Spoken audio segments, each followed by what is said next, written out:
kind of a man does this stuff? He was a Marxist revolutionary. Did you hear that off the top? He was in an organization that is a listed terror organization. Bearing all that in mind, how did he become head of the World Health Organization?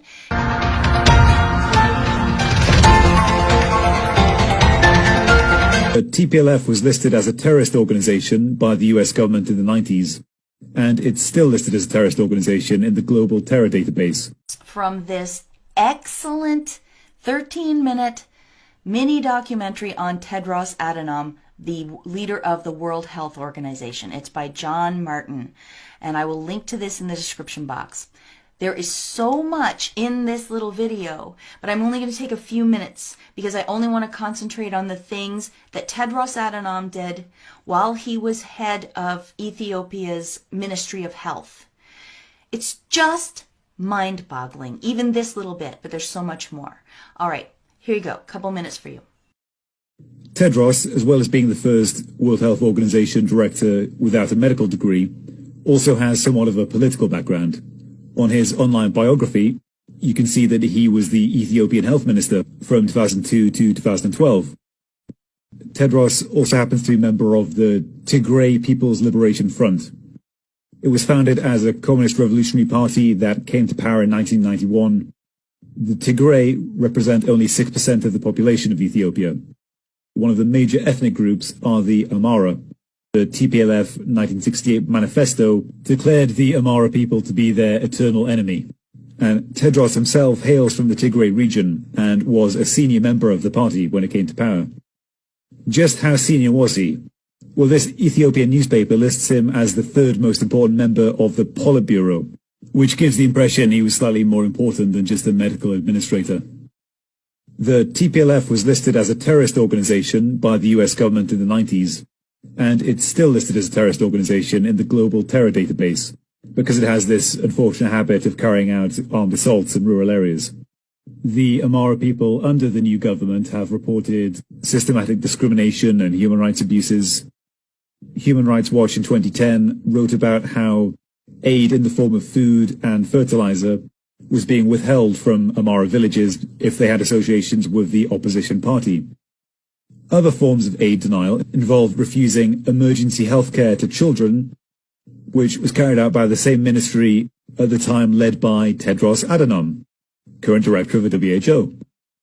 The Amhara People's Union, an activist group based in Washington, issued many other accusations of human rights abuses against the TPLF, including noting that during this time birth rates in the Amhara region was lower than every other region, and that around 2 million Amhara simply disappeared from the population census, which was admitted in Parliament in this video.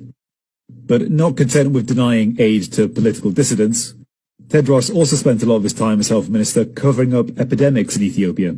There was a cholera outbreak that spread through the region in 2007, which infected thousands of people in neighboring countries in East Africa.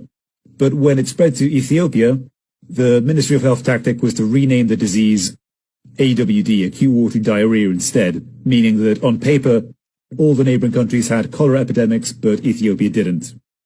International organizations were pressured not to call it cholera, even though the UN tested it themselves and found cholera, and were told not to reveal the real number of infected.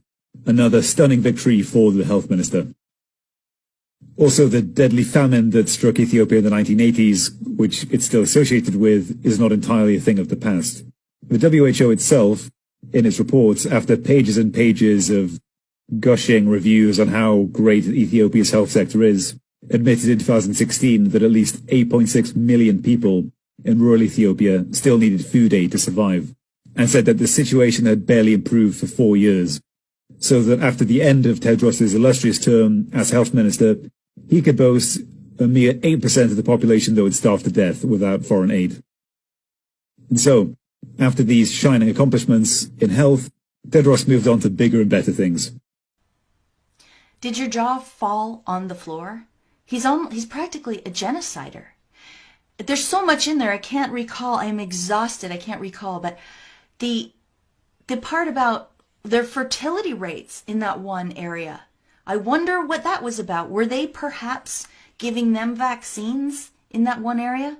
The fact that he basically let them starve to death, the fact that he canceled programs for children's health.